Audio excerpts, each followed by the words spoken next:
na kanyang katangian at kapitasan. Sinasabing, walang perfectong hindi sa mga malapit sa subalit, sinasalakas na sa tutunan natin sa kapitasan at isa sa mga katangian. Ito ay nakakita sa ilan, hindi sa masarap.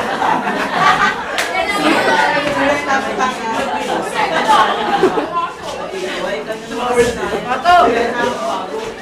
Pato! Angie!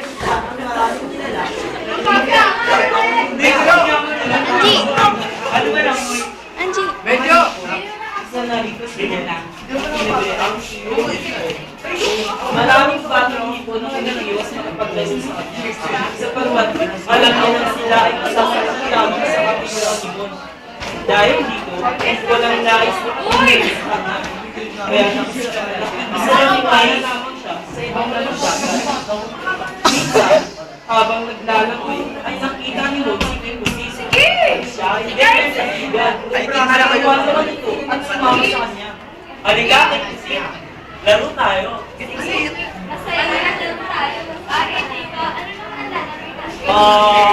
Punta ko na kaya.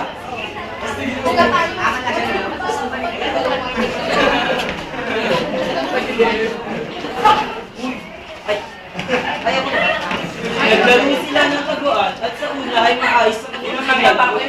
Ngunit ang sumunod ay iba na ang nangyari dahil may napansin si Maud sa bagong laro. At tulad ng dati ay nakaisip siya ng kapilo ang gagawin dito. Malabo pa lamang ang mata mo ha. Sige, magtatago ko rito.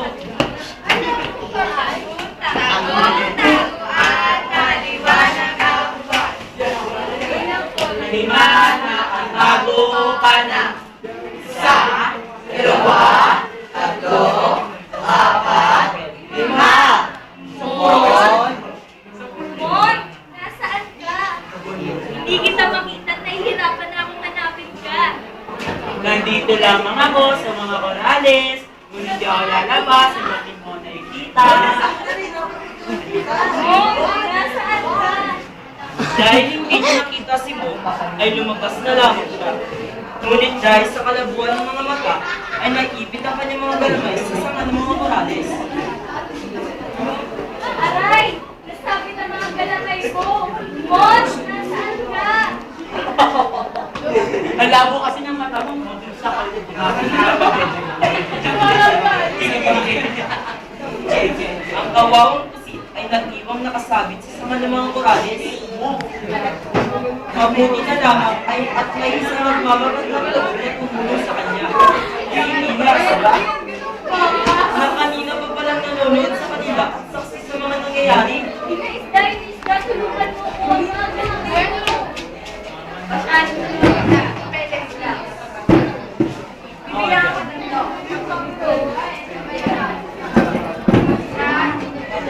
Matuto pa! Matuto pa! Kayo yung Ayan, binigyan ko namin ako natin. Makauwi ka na.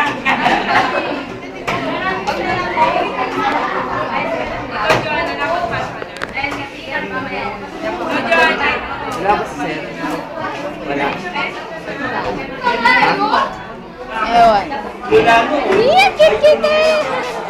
mula noon ay tumibos na si Kibusi at ang nagpagdulong sa kanya. At si Mon ay naganap na lamang ng kanyang payawag. Nang sumunod na araw, ay nakita naman ni Mon si Penes Dilis at ito'y kinaibigan niya tulad ng iba. Isa Penes, dami tayo. Mapilan tayo sa araw na ating Penes ay tumibos tayo. O sige, tama na tama ang tino. Halika na.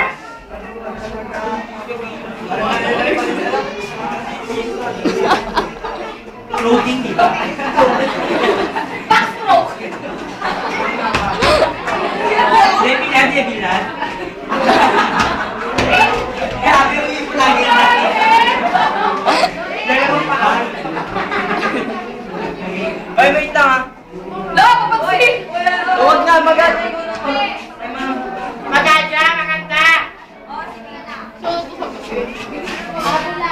Uy! Uy! Uy! Uy! Hey! Uy!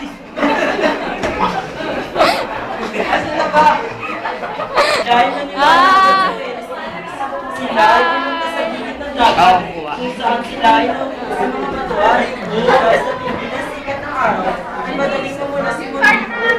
Gaya ng kanyang sila, ay kumanda ang kanyang kita mo na, Peles? Di ba may ganda ng aking maganda yan? Serious ka kasi, di ba?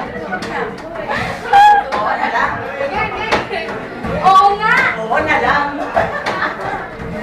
Uy! Subalit hindi ganun ang nangyari kay Peles. Ang kanyang balat ay natuyuan ng aso sapagkat siya ay di marunong mabigat sa araw. Aray! Aray! Oo, sige, oo, oo, oo. Ay, naman!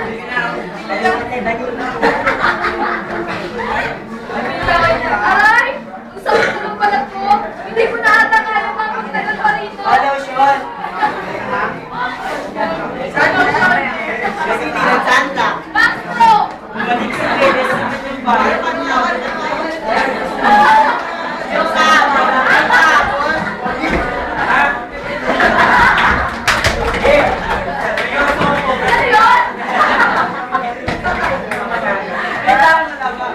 Samantalang kung ano pa naman siguro. Alam niyo mo na ganito. Ay, katama ko. Hindi mo na. Ganito ang mangyayari sa Undangan mo naman siya. Alam niya nang sa kabilugan siya lumalang. Ay bakit naniwala na sa araw na itapon?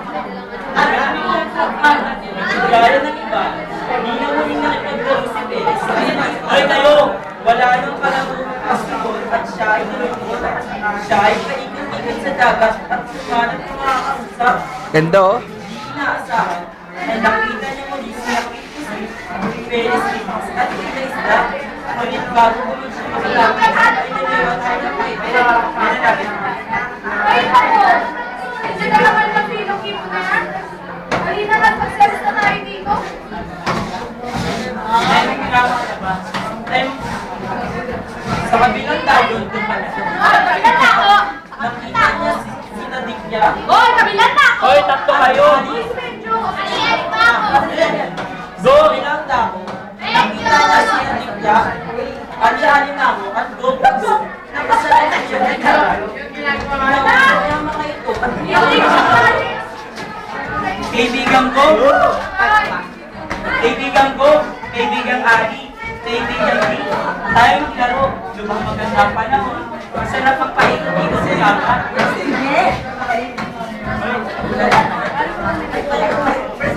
Gumagalo. Isa pa! Isa pa!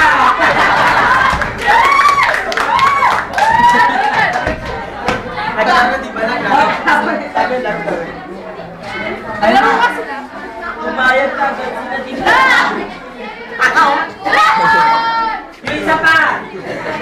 Oy, si Sir! Kaya ba mo yan? Siguro mga 10 minutes pa.